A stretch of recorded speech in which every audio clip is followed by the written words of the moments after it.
इन साथियों, स्वागत है आपका self study classes Vishwamit Jain YouTube channel में। दोस्तों, आज का वीडियो स्टार्ट हो चुका है। सभी लोग लाइव आ जाएं, वीडियो को लाइक कर देंगे, वीडियो को शेयर भी करना है, ठीक है। और जो भी साथी अभी तक चैनल को सब्सक्राइब नहीं कर पाए हैं वो चैनल को सब्सक्राइब कर लें प्लीज, ठीक है। और आज का दोस्तों ये सेशन है वो स्टार्ट हो चुका है। और जिन भी साथियों ने अभी तक जो साथी ज्वाइन मेंबर नहीं बने हैं वो ज्वाइन मेंबर बन जाएं और दोस्तों चैनल को सपोर्ट जरूर करें, ठीक है। तो स्टार्ट करते हैं आज का ये सेशन। और दोस्तों आज का जो आपका पहला प्रश्न है कि हिंदी साहित्य के इतिहास का प्रथम लेखक कौन है। हिंदी साहित्य के इतिहास का प्रथम लेखक बताना है और आपका जो बिल्कुल सही आंसर हो जाएगा वो क्या होगा। चार विकल्प में से पहला विकल्प है आपका जॉर्ज ग्रियर्सन, शिवसेन सेंगर, आचार्य रामचंद्र शुक्ल या फिर गारसादा तासी। इनमें से हमें चयन करना है चार विकल्प में से। और कौन माने जाएंगे दोस्तों, सभी लोग उत्तर बताएंगे मिलकर के। और प्रश्न क्रमांक 51 का आपका बिल्कुल सही आंसर होगा दा। सभी को पता है डी नंबर आपका बिल्कुल सही है, ठीक है। हिंदी साहित्य इतिहास के जो प्रथम लेखक हैं वो कौन हैं, तो वो हैं गारसादा तासी, ठीक है। डी नंबर आपका बिल्कुल सही है। और अगला है दोस्तों, काशी नागरी प्रचारणी सभा द्वारा हिंदी साहित्य का जो बृहत इतिहास है वो कितने खंडों में प्रकाशित किया गया था। बहुत ही बढ़िया प्रश्न है और एक काशी नागरी प्रचारणी सभा द्वारा प्रकाशित किया गया। तो यहां पर देखो दोस्तों कितने खंड दिए हैं, 6, 12, 20 और 18। मतलब जितने खंडों में प्रकाशित हुआ था वो तो आपके ऑप्शन में है ही नहीं, है ना। कितने खंडों में प्रकाशित हुआ था, 16 खंडों में प्रकाशित हुआ था, 16 खंडों में, ठीक है, जो विकल्प में आपके है नहीं है। और 16 खंड आपका यहां पर सही हो जाएगा, ठीक है। प्रश्न क्रमांक 52 का, ठीक है। काशी नागरी प्रचारणी सभा द्वारा जो हिंदी साहित्य का बृहत इतिहास प्रकाशित हुआ था वो 16 खंडों में प्रकाशित हुआ था, है ना। ये 12 नहीं हुआ था, ना 6 हुआ था, ना 20 हुआ था, ना 18 हुआ था, 16 हुआ था, ठीक है। 16 याद रख लेना। हिंदी साहित्य की भूमिका ग्रंथ का लेखक कौन है, कौन है। आचार्य रामचंद्र शुक्ल हैं, आचार्य हजारी प्रसाद द्विवेदी हैं, डॉक्टर राम कुमार वर्मा हैं, लक्ष्मी सागर वार्ष्णेय हैं। यानी कि 53 का आंसर बताना है। और हिंदी साहित्य की भूमिका ग्रंथ के जो लेखक माने जाते हैं, हिंदी साहित्य की भूमिका, है ना, हिंदी साहित्य का उद्भव एवं विकास, हिंदी साहित्य का आदिकाल और हिंदी साहित्य का की भूमिका, ये माने जाते हैं कौन, आचार्य हजारी प्रसाद द्विवेदी, है ना। आचार्य हजारी प्रसाद द्विवेदी, यानी कि जो बी नंबर है वो सही हो जाएगा, बी नंबर, ठीक है। फिर अगला क्वेश्चन आपको बताना है कि हिंदी साहित्य के इतिहास लेखन, हिंदी साहित्य के इतिहास लेखन की परंपरा में मिश्र बंधुओं ने किस ग्रंथ द्वारा अपना महत्वपूर्ण योगदान किया है, ये बतानी है। तो यहां पर आपका मिश्र बंधु विनोद होगा, शिवसेन सरोज होगा, हिंदी शब्द सागर होगा या हिंदी साहित्य होगा। यानी कि 54 का चयन करके बताना है कि हिंदी साहित्य के इतिहास लेखन की परंपरा में मिश्र बंधुओं ने किस ग्रंथ द्वारा अपना महत्वपूर्ण, मिश्र बंधु 3 भाई थे, 3 भाइयों के नाम सभी लोग बताएंगे। 3 भाइयों के नाम बताना है संदीप जी। अभी लास्ट में आप क्वेश्चन पूछ देना, फिर मैं आपका जवाब दे दूंगा, ठीक है। 54 का आंसर बताना है और 54 का आपका मिश्र बंधु विनोद बिल्कुल सही हो जाएगा, आ नंबर, ठीक है। ए नंबर आपका सही होगा। हिंदी साहित्य के इतिहास लेखन से पूर्व किस प्रसिद्ध ग्रंथ में हिंदी के विभिन्न कवियों के जीवन वृत्त एवं कृतित्व परिचय मिलता है। हिंदी साहित्य के इतिहास लेखन से पूर्व में तो गुरु ग्रंथ साहब में मिलता है, भक्त नामावली में मिलता है, 84 वैष्णव की वार्ता में मिलता है या फिर श्रृंगार संग्रह में मिलता है। यानी कि 55 का उत्तर बताना है बिल्कुल श्याम बिहारी। और बताएं, बिहारी श्याम बिहारी, ये क्या बता दिया सुनीता जी। गणेश श्याम सुखदेव, है ना। तो गणेश श्याम सुखदेव इस प्रकार से बताना है। और गणेश बिहारी, श्याम बिहारी और 55 का उत्तर बताएं फिलहाल। हिंदी साहित्य के इतिहास लेखन से पूर्व किस प्रसिद्ध ग्रंथ में हिंदी के विभिन्न कवियों के जीवन वृत्त कृतित्व का परिचय मिलता है। तो आपका जो 55 का उत्तर होगा वो होगा 84 वैष्णव की वार्ता और 252 वैष्णव की वार्ता, ये है। तो 84 वैष्णव की वार्ता यानी कि जो सा नंबर है दोस्तों वो बिल्कुल सही हो जाता है, सी नंबर, ठीक है। तो अगला है आचार्य रामचंद्र शुक्ल का जो इतिहास ग्रंथ है, हिंदी साहित्य का इतिहास स्वतंत्र पुस्तक से पूर्व किस रूप में प्रकाशित हुआ था? बहुत ही बढ़िया है।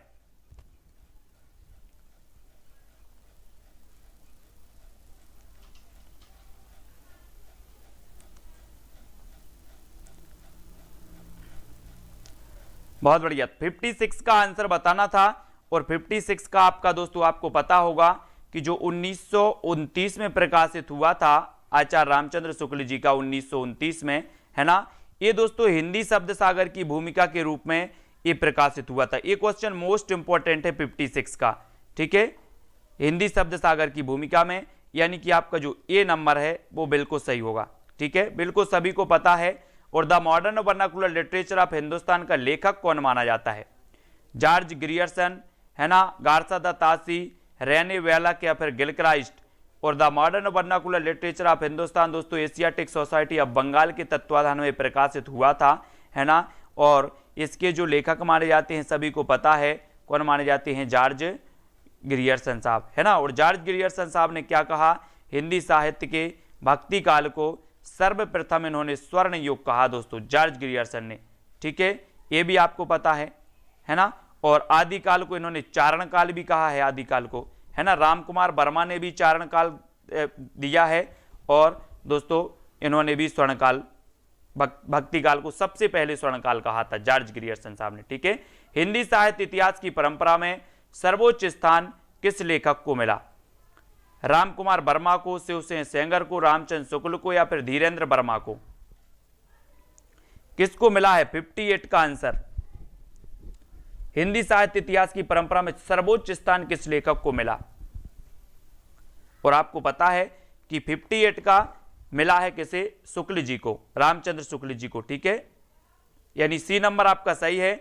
और सुबह वाला वीडियो किसने नहीं देखा? सुबह वाला वीडियो किसने नहीं देखा? और अगला क्वेश्चन है, गार्सा द तासी ने इस्तवार दाला लेते उत्तर एंदो हिंदुस्तानी ग्रंथ की रचना किस भाषा में की? किस भाषा में की इन्होंने? फ्रेंच में की, अंग्रेजी में की, रूसी में की या फिर जर्मन में की? और 59 का आपका बिल्कुल सही आंसर है, इन्होंने फ्रेंच विद्वान थे तो फ्रेंच में की, है ना। ए नंबर आपका बिल्कुल सही होगा, ए नंबर फ्रेंच भाषा में, गार्सा द तासी साहब ने। नेक्स्ट है, हिंदी साहित्य नामक इतिहास ग्रंथ का संपादन किसने किया था? हिंदी साहित्य नामक इतिहास ग्रंथ था, इसका संपादन किसने किया था? नगेंद्र साहब ने किया था, धीरेन्द्र वर्मा साहब ने किया था, रामकुमार वर्मा ने किया था या लक्ष्मी सागर वार्ष्णेय ने किया था? ए 60 का आंसर चयन करना है, और 60 का, और बहुत सारे लोग बोल रहे हैं मैंने नहीं किया था, मैंने किया था, है ना। और 60 का आंसर आपका हो जाएगा वाह, यानी कि डॉक्टर धीरेन्द्र वर्मा ने किया था, धीरेन्द्र वर्मा, यानी वाह नंबर आपका सही हो जाएगा, धीरेन्द्र वर्मा ने, ठीक है। अगला है, किस आलोचक ने आदिकाल को बीज वपन काल नाम से अभिहित किया? तो सुबह वाला वीडियो सभी लोग देख लेना, है ना। और दोस्तों अपनी पूरी लगभग 43 वीडियो की पूरी प्लेलिस्ट बन चुकी है हिंदी साहित्य की तिरकी वीडियो की। कितने की?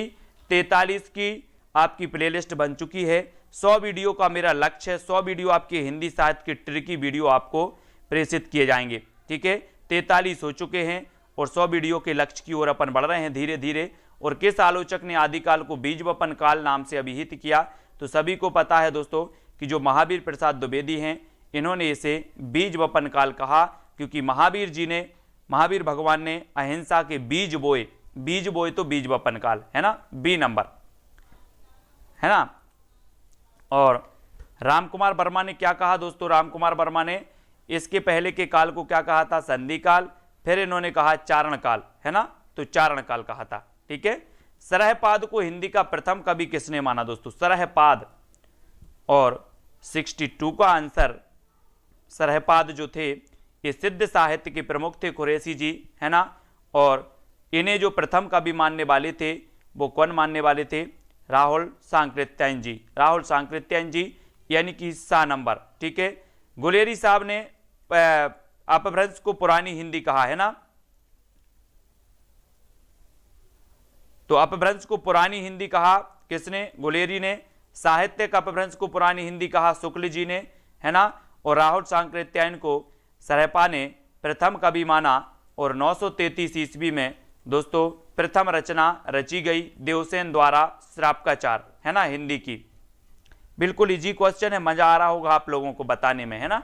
शुक्ल ने हिंदी साहित्य के प्रारंभिक काल को किस नाम से अभिहित किया? दोस्तों आपने बहुत सारी चीजें पढ़ ली हैं, इतनी चीजें अगर आपने रेगुलर क्लासें अटेंड की हैं तो इतनी चीजें आपके माइंड में हो गई हैं कि अब एक एक चीज आपको सरल लगने लगी है ना। इसलिए आपको सरल लगती हैं, जिन्होंने नहीं पढ़ा है उन्हें जरूर कठिन लगेगी। और यहाँ पर आपको बताना है कि आचार्य शुक्ल ने हिंदी साहित्य के प्रारंभिक काल को जो नाम दिया वो क्या नाम दिया है? वीरगाथा काल। ठीक है, वीरगाथा काल कहा किसने? शुक्ल जी ने। आदिकाल कहा हजारी प्रसाद द्विवेदी ने। चारण काल कह दिया किसने? अपने रामकुमार वर्मा ने, है ना। और ग्रियर्सन ने भी कहा। सिद्ध सामंत कर दिया राहुल सांकृत्यायन ने। तो ये चारों हैं, चारों को अपन याद कर लेते हैं। ठीक है, वीरगाथा। हिंदी साहित्य के अंतर्गत किस काल को हिंदी साहित्य का स्वर्ण युग कहा जाता है? लो अब स्वर्ण युग आ गया है, लेकिन ये स्वर्ण युग है दोस्तों, स्वर्ण युग के अलावा इसका काल भी आपको बताना है। इसका काल क्या माना जाता है और इसे किस नाम से जाना जाता है वो भी बताना है। कि जो स्वर्ण युग है, स्वर्ण युग ये हिंदी साहित्य का सबसे पहले तो ये दोस्तों भक्ति काल के नाम से जाना जाता, आपने बता दिया। अब भक्ति काल की समय सीमा क्या मानी जाती है आपको बतानी है, इसके संबंध में फैक्ट। ठीक है, अब भक्ति काल को स्वर्ण युग कहा तो सबसे पहले ग्रियर्सन ने कहा, फिर श्याम सुंदर ने भी स्वर्ण युग कहा इसको। ठीक है, भक्ति काल की जो समय सीमा मानी जाती है वो क्या मानी जाती है ये हमें बतानी है। तो समय सीमा जो है दोस्तों जो शुक्ल जी ने मानी है वो आपको बतानी है, और रामचंद्र शुक्ल जी ने इसकी समय सीमा क्या मानी है जल्दी से बताओ। और भक्ति काल को पूर्व मध्यकाल भी कहा जाता है। क्या कहा जाता है? पूर्व मध्यकाल, है ना। पूर्व मध्यकाल और उत्तर मध्यकाल। उत्तर मध्यकाल रीति काल को, पूर्व मध्यकाल दोस्तों काय को? भक्ति काल को। 1375 से 1700 बिल्कुल सही है। ठीक है, 1375 से 1700 आचार्य शुक्ल ने जो इसका काल माना है वो 1375 से 1700 माना है। ठीक है, इसको याद रख लेंगे। बहुत सारे लोग कंफ्यूज हैं, देखो 1375 से 1700, 1075 से 1375 आदिकाल, 1375 से 1700 आपका दोस्तों क्या है? भक्ति काल, 1700 से 1900 आपका क्या है? रीति काल, है ना। इस प्रकार से याद रख लें। और 1900 जो काल है दोस्तों तो ये आपका बिल्कुल सही है, 1375 से 1700, इसको याद रख लेंगे। ठीक है, नेक्स्ट है आदिकालीन कृति ढोला मारूरा दुहा की गणना किस साहित्य के अंतर्गत की जाती है? ढोला मारूरा दुहा दासु साहित्य, जैन साहित्य, सिद्ध साहित्य या लौकिक साहित्य, किस साहित्य के अंतर्गत आती है? ढोला मारूरा दुहा ये दो रचनाएं हैं दोस्तों, ये मतलब दो कवियों ने एक सी नाम की रचना की है, आपको पता होगा, है ना। कौन कौन सी? एक तो ढोला मारूरा दुहा कौशल्लाभ की हो गई, दूसरी ढोला मारूरा दुहा कल्लोल कवि की भी है ना। ये दो रचनाएं हैं, मतलब जो डाउट आपको रहता है वो यहाँ पर क्लियर हो जाता है आकर के। ठीक है, और एक किस साहित्य की मानी जाती है दोस्तों? ढोला मारूरा दुहा, यानी कि प्रश्न क्रमांक है आपका 65, और 65 में आपका सही उत्तर होगा कि ये मानी जाती है लौकिक साहित्य से संबंधित। लौकिक साहित्य यानी कि जो डी नंबर है, दा नंबर है, ये आपका सही होगा, डी। ठीक है, डी नंबर आपका सही है। और अगला आपको बताना है आदिकाल के अंतर्गत सरहपा, लुइपा, सबरापा आदि जो कवि हैं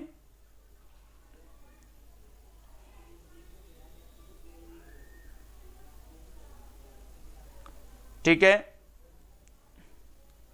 और प्रीति बच्चन जी जो ये अपन जो पढ़ रहे हैं, अब जो मैं अब आपको करवा रहा हूं वो आपकी प्रमाणिक किताब से करवा रहा हूं, जो प्रमाणिक किताब राजस्थान हिंदी अकादमी द्वारा प्रकाशित है उस प्रमाणिक किताब से करवा रहा हूं। और जो इस किताब से आप पढ़ते हो तो इस किताब को आप कोर्ट में जाकर के भी रख सकते हो, ये प्रमाणिक किताब है। तो वैसे और जो किताबें होती हैं, जो पुस्तकें होती हैं, है ना, वो कैसी मानी जाती हैं? अप्रमाणिक, यानी कि उनका साक्ष्य आप कहीं नहीं रख सकते कि सर इस पुस्तक में ये साक्ष्य दिया है, ये प्रमाण देखो, तो वो प्रमाणिक आपकी नहीं मानी जाती। ठीक है, तो याद रखना कि जो सरहपा, लुइपा, सबरापा आदि हैं, यानी कि प्रश्न क्रमांक 66 का आंसर है, 66 का ये सिद्ध साहित्य से संबंधित थे। ठीक है, तो याद रख लेना मैं सुबह वाला जो भी आपको वीडियो अब दे रहा हूं, मैं सुबह पूरा विवेक शंकर की बुक से आपको कलेक्ट करके दे रहा हूं। और विवेक शंकर जी की जो बुक है दोस्तों, ये प्रमाणिक है और ये राजस्थान हिंदी ग्रंथ अकादमी द्वारा प्रमाणिक है। ये पुस्तक देखो, ये आपकी पुस्तक है, ठीक है, ये राजस्थान हिंदी ग्रंथ अकादमी द्वारा, और इससे दे रहा हूं। तो ये जो पुस्तक है दोस्तों, आपको कहीं भी परीक्षा में कोई डाउट लगता है, इससे अगर आप पढ़ोगे तो आप इस पुस्तक को कोर्ट में जाकर के रख सकते हो, है ना। तो इससे मैं तो कहता हूं सभी लोग पढ़ें, ठीक है। और आचार्य रामचंद्र शुक्ल के अनुसार हिंदी का प्रथम महाकाव्य कौन सा है? हिंदी का प्रथम महाकाव्य यानी कि 67, और 67 का पृथ्वीराज रासो आपका सही हो जाएगा, है ना, 1 नंबर, ठीक है। आदिकाल की रूढ़ियों, परंपराओं और प्रवृत्तियों को समझने में किस पुस्तक से सहायता मिलती है? दोस्तों मुझे पता है, मेरे भी साथी थे, है ना, और जब एमपी टेट वर्ग 1 में कुछ गलतियां ऐसी थी, है ना, कुछ गलतियां थी, तो उनके लिए ये पुस्तक ही रखी गई थी प्रमाण के रूप में। बाकी जो अन्य जो लोकल पुस्तकें होती हैं उनको दोस्तों उनका प्रमाण माना ही नहीं जाता, उसमें कुछ भी दिया हो उसका प्रमाण नहीं माना जाता। जो ऑथेंटिक बुक होती है वो कोर्ट मानती है उसका, है ना। तो आदिकाल की रूढ़ियों, परंपराओं और प्रवृत्तियों को समझने में किस से सहायता मिली, ये हमें बतानी है, यानी कि 68 का आंसर बताना है। और 68 में जो आपका राइट आंसर होगा वो मिली थी किससे? प्राकृत पेंगलम, लक्ष्मीधर की जो प्राकृत पेंगलम है, बी नंबर, वो बिल्कुल सही हो जाता है, बी नंबर, ठीक है। अगला है पृथ्वीराज रासो का रचयिता किसे माना जाता है? नरपति नाल से, जगनिक से, चंद्रबरदाई या फिर गोरखनाथ से। और प्रश्न क्रमांक 69 का उत्तर आपको चयन करना है। पृथ्वीराज रासो का रचयिता किससे माना जाता है? तो सभी लोगों को पता है कि सर ये महाकाव्य है, अर्ध प्रमाणिक माना जाता है, ठीक है। और 69 में आपका सा नंबर चंद्रबरदाई वाला बिल्कुल सही हो जाएगा 69 में, ठीक है। तो 69 याद रखें। और अगर कहीं भी कोई को आपको डाउट लगता है, कोई क्वेश्चन है दोस्तों, वो थोड़ा सा बाद में पूछ लिया करो। कभी कभी होता क्या है कि मैं किसी क्वेश्चन का जवाब देता हूं और कभी कभी गलत भी क्वेश्चन निकल जाता है, गलत भी हो जाता है आपका, है ना। तो किसी भी प्रकार का जो आप क्वेश्चन पूछते हैं वो क्लास में कि 5 में हम देते हैं, 5 मिनट आपको देते हैं, 5 मिनट में अपने डाउट और कोई भी चीज़ आप क्लास के बाद में, है ना, पूछ लें तो सही रहेगा, ठीक है। अब आपको बतानी रासो काव्य परंपरा में गेय काव्य कौन सा है? गेय काव्य 70 का उत्तर बताना है।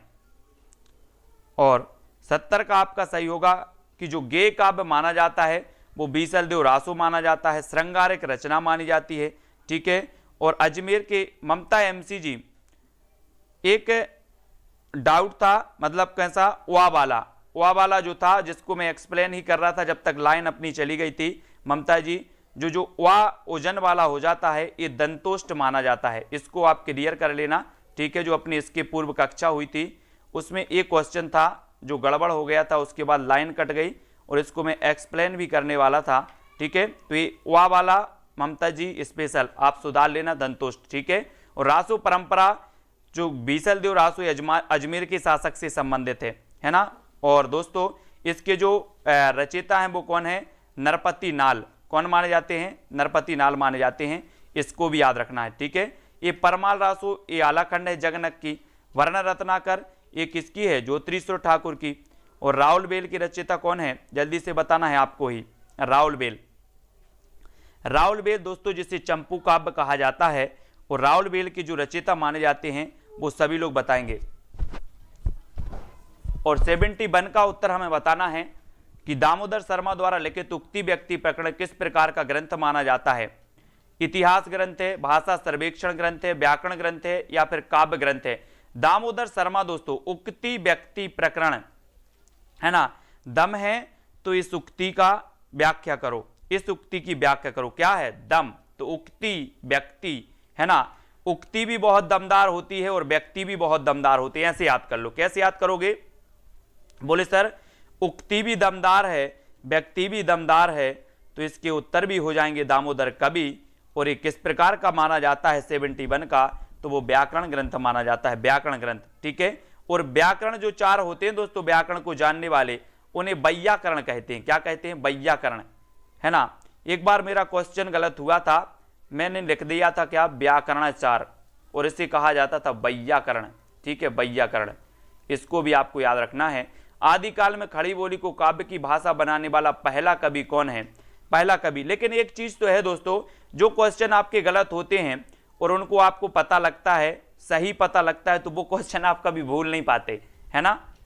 और आदिकाल में खड़ी बोली को काव्य की भाषा बनाने वाला जो पहला कवि था वो कौन था? खड़ी बोली को, यानी कि 72।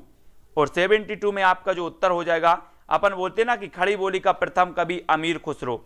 अमीर खुसरो ने काव्य की भाषा बनाया था दोस्तों, अमीर खुसरो। और अमीर खुसरो की अपन ने पहेलियां पढ़ी हैं, है ना। एक थाल मोती से भरा, कैसी थी वो, अपन ने वो याद की थी। तो ये अमीर खुसरो की पहेलियां बहुत प्रसिद्ध हैं और खड़ी बोली के प्रथम कवि माने जाते हैं।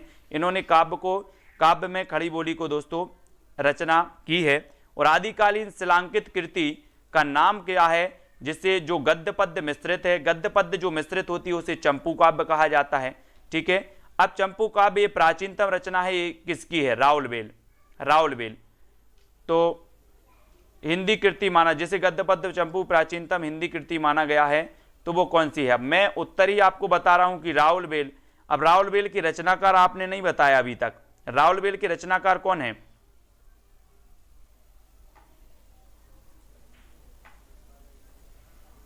तो ये वर्ण रत्नाकर भी नहीं, मतलब राउलवेल की रचनाकार बता दो आप।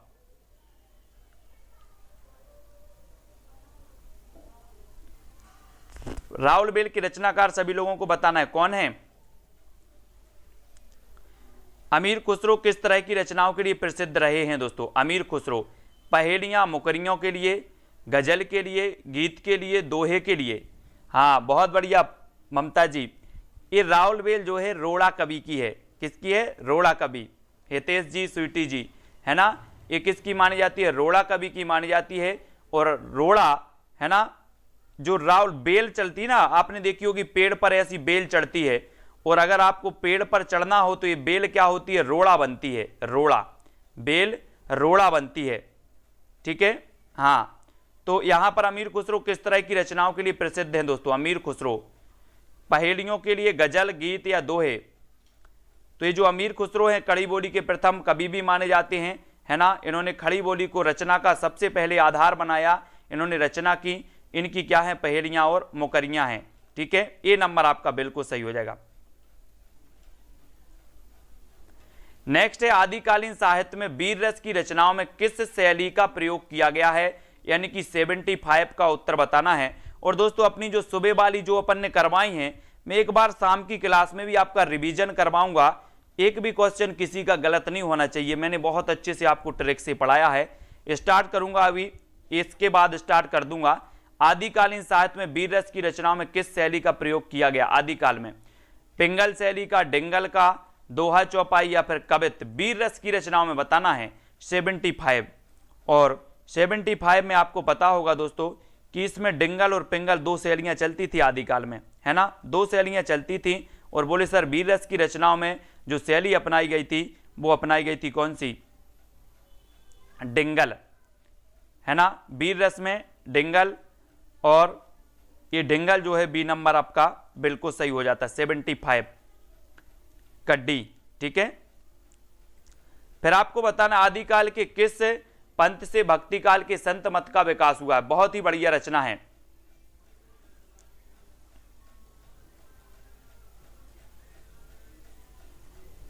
देख रहे हैं सुनीता यादव जी? बिल्कुल देख रहे हैं। रोड़ा का भी आदिकाल के किस पंथ से भक्ति काल के संत मत का विकास हुआ? बौद्ध का, जैन का, नाथ का या फिर वज्रयान का?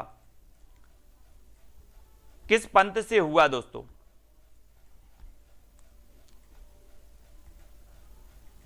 और 76 यानी कि सा नंबर नाथ पंथ से, है ना।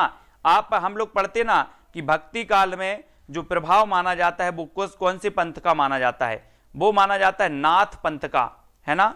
नाथ पंथ का माना जाता है। तो सा नंबर आपका सही होगा, नाथ पंथ। ठीक है, नेक्स्ट है, डॉक्टर रामकुमार वर्मा ने आदिकाल का नामकरण किस रूप में किया था? अपभ्रंश काल, संधि और चारण काल।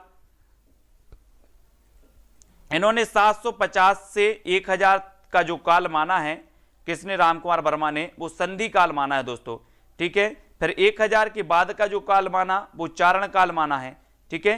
तो जो संधि काल माना वो 750 से 1000 और चारण काल 1000 से बाद का काल माना किसने? राम कुमार वर्मा ने। और हिंदी का जो इन्होंने लिखा है दोस्तों आलोचनात्मक इतिहास, ये अधूरा ग्रंथ है इनका। अगर कभी आपसे पूछा जाए निम्न में से बताइए कौन सा ऐतिहासिक ग्रंथ अधूरा है, तो हिंदी साहित्य का आलोचनात्मक इतिहास राम कुमार वर्मा जी का ये अधूरा ग्रंथ माना जाता है। भक्ति काल तक ही इसमें वर्णन है। नाथ संप्रदाय के प्रवर्तक कौन थे दोस्तों? नाथ संप्रदाय के ये पूरे 1000 प्रश्नों की सीरीज है दोस्तों। ये 1000 प्रश्न आपको और पढ़ने हैं बहुत अच्छे तरीके से, है ना।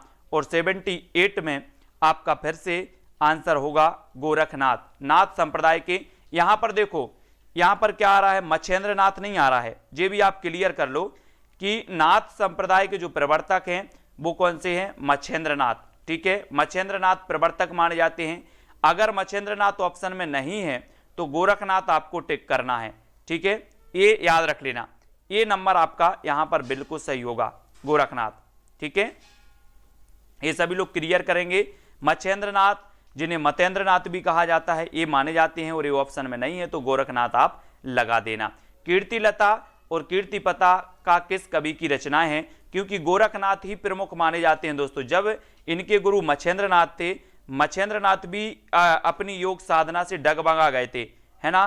तो इन्हें डगमगाने से संभालने वाले जो थे वो गोरखनाथ ही थे, है ना। इसलिए गोरखनाथ नाथ संप्रदाय के प्रवर्तक माने जाते हैं, है ना। और मच्छेंद्र नाथ कभी आए तो मच्छेंद्र नाथ आप लिख देना, ठीक है। बिल्कुल, मच्छेंद्र नाथ गोरखनाथ के गुरु थे, यानी कि गोरखनाथ संप्रदाय की स्थापना तो मच्छेंद्र नाथ ने ही की थी। फिर प्रमुख माने जाते हैं तो गोरखनाथ माने जाते हैं, ठीक है। कीर्तिलता और कीर्तिपता का किस कवि की रचनाएं हैं? तो आपको पता ही है दोस्तों कि कीर्तिलता, कीर्तिपता का और पदावली, ये 3 रचनाएं हैं कौन की? विद्यापति जी की। अब विद्यापति की बात होती है तो विद्यापति को क्या कहते हैं? अपन पढ़ते ना, देसिल बैना सब जन मिठा, देसिल बैना सब जन मिठा। ये तो मैं भी नहीं कभी भूलता, है ना। वो अपन ने कैसे मिठा आया है तो बोले सर मिठा मिठा बोल थारो काए बिगेड़े, काए बिगेड़े थारो काए बिगेड़े। देसिल बैना सब जन मिठा विद्यापति को करते हैं। मैथिल कोकिल कहा जाता है। इनके बारे में और बताएं जल्दी से, क्या कहा जाता है विद्यापति को? इनकी जो पदावली है दोस्तों, पदावली, ये जो रचना है ये मैथिली में है, पदावली, ठीक है। पदावली मैथिली में है। कीर्तिलता का, कीर्तिपता का, ये दोनों रचनाएं अभट्ट में हैं। इनको याद रखेंगे, ठीक है। और दोस्तों इसको याद रखेंगे, है ना। 10वीं से 14वीं शताब्दी का काल जिसे हिंदी का आदिकाल कहते हैं और आदिकाल कहते हैं। भाषा की दृष्टि से अपभ्रंश का ही बढ़ाव है। यह कथन किस लेखक का है? ये हमें बताना है। रामचंद्र शुक्ल जी का, हजारी प्रसाद द्विवेदी का, श्याम सुंदर का, या फिर धीरेन्द्र वर्मा का? आज दोस्तों, आज कल के जो वीडियो है, कल के वीडियो में हम भक्ति काल की संत काव्यधारा की पंक्तियां लेकर के आ रहे हैं, है ना।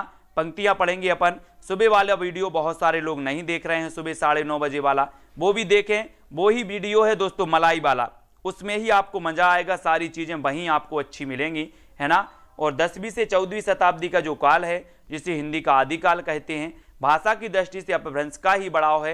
यह कथन किस लेखक का है? बहुत ही बढ़िया है दोस्तों। और प्रश्न क्रमांक C का उत्तर बताना है तो ये हजारी प्रसाद द्विवेदी ने कहा था। किसने कहा था? द्विवेदी जी ने। इन्होंने कहा कि 10वीं से 14वीं शताब्दी का काल आदिकाल है ना। और भाषा की दृष्टि से अपभ्रंश का ही बढ़ाव है, ठीक है। द्विवेदी जी ने ये कह दिया था, यानी बी नंबर आपका सही होगा, द्विवेदी जी, ठीक है।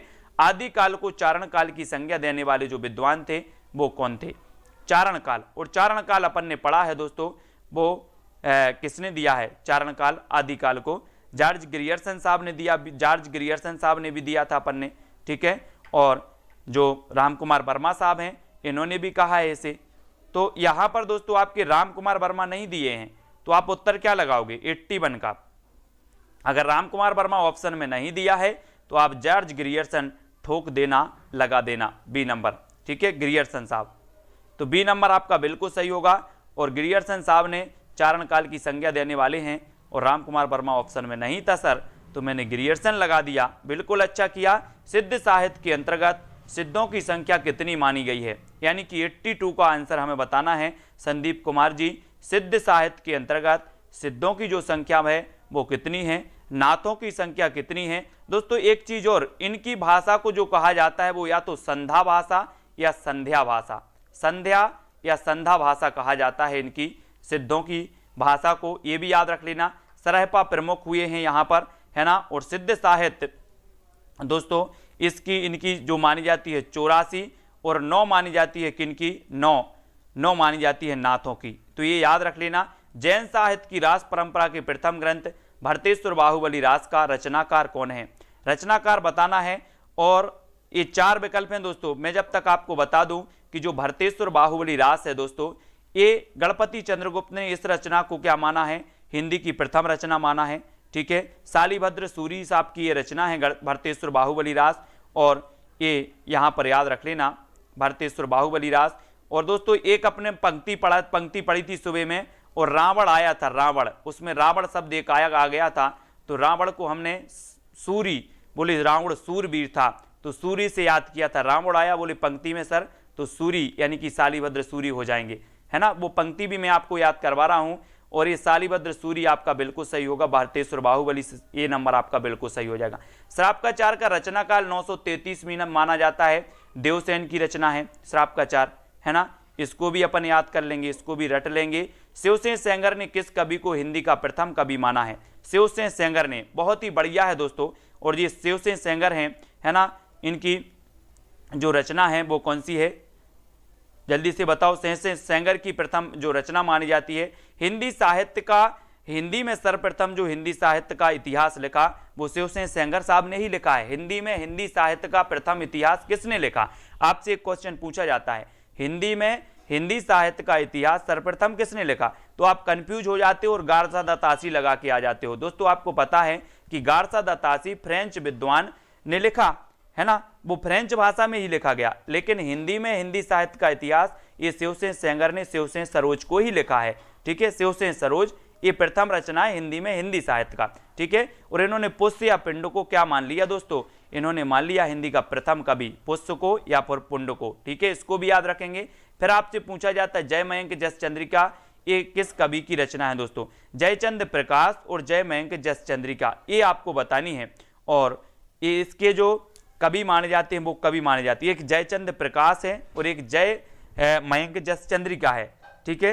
तो जय मयंक जस चंद्रिका आपको पता है कि ये किसकी है, जय मयंक जस चंद्रिका आपने बता दिया। और दोनों ही ऑप्शन है दोस्तों, जयचंद प्रकाश का भट्ट केदार भी ऑप्शन में है आपका, और आपका क्या है जो मधुकर कवि हैं कुरैशी जी, ये जस मयंक जस चंद्रिका के रचनाकार हैं, ठीक है। तो ये याद रख लेना, कई लोग कंफ्यूज होते हैं, जयचंद प्रकाश तो भट्ट केदार लगा के आ जाते हैं, है ना। तो भट्ट केदार जयचंद प्रकाश और जय मयंक जस चंद्रिका मधुकर कवि की, ये कभी आपको भूलना नहीं है, ठीक है। सारे जो डाउट हैं वो भी क्लियर होते जा रहे हैं क्लास में। भरथरी जलंधरी पाव कवि किस साहित्य से संबंधित थे, भरथरी और जलंधरी पाव सिद्ध साहित्य से संबंधित थे, नाथ से, जैन से या फिर दोस्तों रासों से, यानी कि 86 का आंसर चयन करना है। और 86 में ये दोस्तों भरथरी और जलंधरी पाव जो थे वो नाथ साहित्य से संबंधित थे, यानी कि बी नंबर आपका नाथ बिल्कुल सही हो जाएगा, नाथ, ठीक है। नाथ नंबर बी नंबर सही है। आदिकाल के अंतर्गत किस साहित्य की प्रामाणिकता संदिग्ध मानी जाती है दोस्तों, ये आदिकाल के अंतर्गत रासो साहित्य की मानी जाती है, लौकिक साहित्य की, जैन साहित्य या फिर रास साहित्य की। और एक चीज और बतानी है दोस्तों कि जो पृथ्वीराज रासो थी इसमें कितने सर्ग माने जाते हैं, सर्ग पृथ्वीराज रासो में, है ना, समय भी कहा जाता है समय, तो बताना है इसमें कितने समय थे पृथ्वीराज रासो में, वो भी आपको बताना है। और आदिकाल के अंतर्गत जो प्रामाणिकता संदिग्ध मानी जाती है वो किसकी मानी जाती है 87 में, तो वो मानी जाती है रासो साहित्य की, है ना। रासो साहित्य यानी कि जो आपका ए नंबर है वो बिल्कुल सही होगा, रासो साहित्य की। और पृथ्वीराज रासो में कितने समय थे आपको बताना है, कितने सर्ग थे वो ही आपको चयन करना है। फिर आपको हजारी प्रसाद द्विवेदी ने गाथा को किस भाषा का मुख्य छंद माना दोस्तों, गाथा, है ना, बिल्कुल सही आंसर आया है। पृथ्वीराज रासो में 69 थे, कितने थे 69, है ना, 69 समय या सर्ग जिसे कहा जाता है, तो बिल्कुल सही है, याद रख लेना इसको पृथ्वीराज रासो को। और आचार्य रामचंद्र शुक्ल ने हजारी प्रसाद द्विवेदी ने गाथा को किस भाषा का मुख्य छंद माना, गाथा, और दोस्तों ये माना है किसका 88 का आंसर का चयन करना है। और 88 का हजारी प्रसाद द्विवेदी ने प्राकृत का माना है दोस्तों, प्राकृत, बी नंबर, ठीक है, प्राकृत का माना है हजारी प्रसाद द्विवेदी ने गाथा को, यानी बी नंबर आपका प्राकृत वाला सही होगा। और आपको पता है कि प्राकृत की बिगड़ी हुई अवस्था क्या है, अपभ्रंश, है ना, प्राकृत की बिगड़ी हुई अवस्था अपभ्रंश, और अपभ्रंश के अनेक रूप थे, जैसे सौरसेनी, मागधी, अर्धमागधी, है ना, ये अपभ्रंश के भेद माने जाते हैं दोस्तों। सौरसेनी से आपकी निकली राजस्थानी, गुजराती, पश्चिमी हिंदी, फिर दोस्तों आपकी कौन सी आ गई सौरसेनी के बाद, मागधी, बिहारी का बंगला उड़ा असमिया में, यानी कि बिहारी हिंदी, बंगला, उड़िया और असमिया ये मागधी से निकली। फिर अर्धमागधी की बात करें तो पूर्वी हिंदी अर्धमागधी से निकली, है ना। तो ये अपभ्रंश के विभिन्न भेद मतलब रूप थे दोस्तों अलग अलग, ठीक है, ये तो आपको पता ही है। और यहां पर प्राकृत से माना है किसने, हजारी प्रसाद द्विवेदी ने। तो प्राकृत की अपभ्रंश अपभ्रंश और अपभ्रंश की अपभ्रंश अपभ्रंश, ठीक है। और हिंदी का जो उद्भव हुआ अपभ्रंश के अवहट्ट रूप से हुआ, ये तो सभी लोगों को क्लियर है, ठीक है। वर्ण रत्नाकर किस प्रकार की कृति मानी जाती है, वर्ण रत्नाकर। और मैंने आपको याद करवाया है कई बार कि हमें वर्णों को पढ़ना है तो काय में पढ़ना है, ज्योति, ज्योति के उजाले में पढ़ना है वर्णों को, ठीक है, तो याद रख लेना है। तो वर्णों को काय में पढ़ना है, ज्योति में पढ़ना है, अंधेरे में नहीं पढ़ना है। तो ये ज्योतिरीश्वर ठाकुर की रचना मानी जाती है वर्ण रत्नाकर, ठीक है। यानी कि 89 का उत्तर का हमें चयन करना है दोस्तों। और 89 का आपका जो बी नंबर है ये गद्य रचना है। क्या है, वर्ण रत्नाकर किस प्रकार की है, गद्य रचना मानी जाती है, यानी कि बी नंबर ज्योतिरीश्वर ठाकुर की ये गद्य रचना मानी जाती है। तो आपका बी नंबर बिल्कुल सही हो जाता है। फिर दोस्तों हम कुछ भक्ति काल के प्रश्न पढ़ेंगे। यहां से आदिकाल का जो है दोस्तों हमने बहुत सारी चीजें पढ़ ली। यहां पर अगर कोई आपको डाउट हो आदिकाल में तो आप बता सकते हैं प्रश्न, ठीक है। और अगला जो अपना टॉपिक है वो भक्ति काल है, जो अपन कल पढ़ेंगे, ठीक है। आज अपन ने 40 मिनट लगभग पढ़ लिया यहाँ पर और आदिकाल को कंप्लीट कर लिया। आदिकाल के जितने भी प्रश्न थे उनको कंप्लीट कर लिया। अब हम भक्ति काल को कल पढ़ेंगे। भक्ति काल के जो भी इंपॉर्टेंट क्वेश्चन थे वो अपन कल पढ़ेंगे। और सुबह 9:30 बजे वाला वीडियो कोई भी मिस नहीं करेगा दोस्तों। उसमें जितने भी तथ्य आ रहे हैं वो विवेक शंकर की बुक से मैं लेकर के और दोस्तों आपको क्या कर रहा हूँ, ट्रिक से आपको बता रहा हूँ बहुत बढ़िया तरीके से, है ना। तो सुबह 9:30 बजे आपकी जो ट्रिकी वीडियो आती है वो जरूर देखें। और एक जो 10 घंटे का वीडियो मैंने दिया है आपको हिंदी साहित्य का कंप्लीट, वो 10 घंटे का वीडियो देखें। मैंने एक प्लेलिस्ट बना दी दोस्तों जिसमें 43 वीडियो आपको मैंने दिए हैं अभी तक, 43 ट्रिकी वीडियो। अगर आपने 43 ट्रिकी वीडियो देख लिए तो ये मान के चलो कि आपका क्या हो जाएगा, कल्याण हो जाएगा। तो 43 ट्रिकी वीडियो हिंदी साहित्य का इतिहास ट्रिक्स, इस प्रकार से मैंने प्लेलिस्ट बना के आपको दी है। तो वो पूरी प्लेलिस्ट आपको देखना है और पढ़ते रहना है, ठीक है।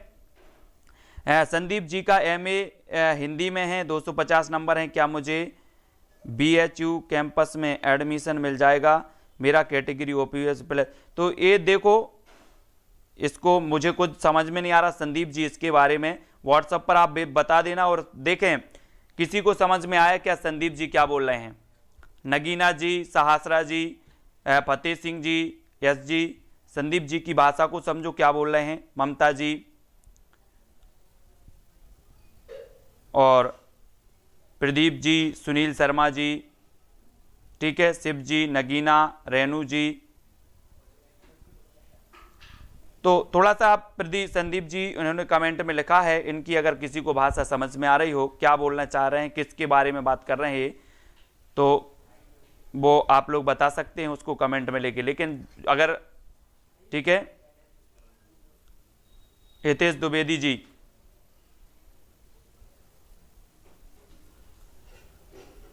इसका PDF दोस्तों ज्वाइन मेंबर को ज्वाइन व्हाट्सएप ग्रुप में सेंड कर दूंगा यार। PDF के लिए जो स्टडी मटेरियल होता है, एक मैं अपना जो ज्वाइन मेंबर हैं उसमें ज्वाइन मेंबर ही जुड़े हैं उनके लिए PDF मटेरियल पूरा जाता है ना। तो ज्वाइन मेंबर के लिए मुझे कुछ अलग से करना पड़ता है। वो लोग क्या है, चैनल को सपोर्ट कर रहे हैं, चैनल को सपोर्ट तो सभी लोग कर रहे हैं, ठीक है। और दोस्तों उनके लिए मुझे कुछ अलग से करना पड़ता है, PDF स्टडी मटेरियल, डाउट सब उनके क्लियर करने पड़ते, ठीक है। तो जो भी ज्वाइन मेंबर बनना चाहते हैं दोस्तों वो ज्वाइन मेंबर बन सकते हैं, है ना। और जो भी हमारे साथी हैं, मैं आप तक तो सारी वीडियो प्रेषित कर ही रहा हूं, साथ ही जो ज्वाइन मेंबर बन के चैनल को और ऊपर उठाने का कार्य कर रहे हैं और आगे ले जाने का कार्य कर रहे हैं, तो उनके प्रति में मैं प्रतिबद्ध हूँ, उनके लिए भी कुछ खास बनता है मेरे से, है ना। तो सभी लोग वीडियो को लाइक जरूर करेंगे, शेयर भी करेंगे। प्रीति जी, फतेह सिंह जी, अरविंद जी, सुनीता जी, है ना। तो जो भी ज्वाइन मेंबर बनना चाहते हैं वो ज्वाइन मेंबर बन सकते हैं। 3 प्लान है दोस्तों आपके, है ना। तो सभी को दोस्तों वीडियो को लाइक करो और शेयर करो, ठीक है। और आज के वीडियो के लिए साथियों बस इतना ही। सुबह 9:30 बजे आपकी भक्ति काल की संत काव्यधारा की पंक्तियों की होगी, ठीक है। फिर दोस्तों आपकी काय की होगी, फिर आपकी शाम को कल फिर अपन भक्ति काल को पढ़ेंगे इसी प्रकार से, ठीक है। बिल्कुल सही। आज के वीडियो के लिए आप केवल व्हाट्सएप पर डालें, है ना। व्हाट्सएप पर कोई भी कॉल करते हैं तो व्हाट्सएप पर मैसेज डाल दिया करो, क्योंकि मेरी क्लासें दिन भर रहती हैं, इसलिए मैं किसी का कॉल अटेंड कर नहीं पाता हूं, ठीक है। तो सभी लोग वीडियो को लाइक और शेयर अवश्य करेंगे। आज के लिए बस इतना ही। जय हिंद।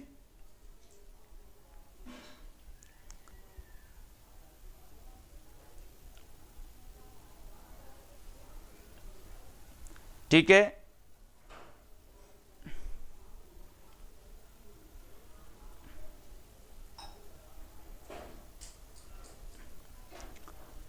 वीडियो चलेगी 9 बजे यथावत, 9 बजे बिल्कुल स्टार्ट होती है वीडियो। 9:30 बजे, सुबह 9:30 मतलब 9:30। आपका एक भी पीछे नहीं होगा, एक भी आगे नहीं होगा। 9:30 बजे स्टार्ट होगी, उसके पहले वीडियो चलेगी नहीं। 9:30 के बाद आपकी स्टार्ट होगी और फिर वीडियो आपकी चलेगी, ठीक है। तो सुबह 9:30 मतलब 9:30, एक भी मिस नहीं होता, एक भी सेकंड, ठीक है। तो दोस्तों लाइक जरूर कर देना, शेयर जरूर करना। सभी को जय हिंद, ठीक है।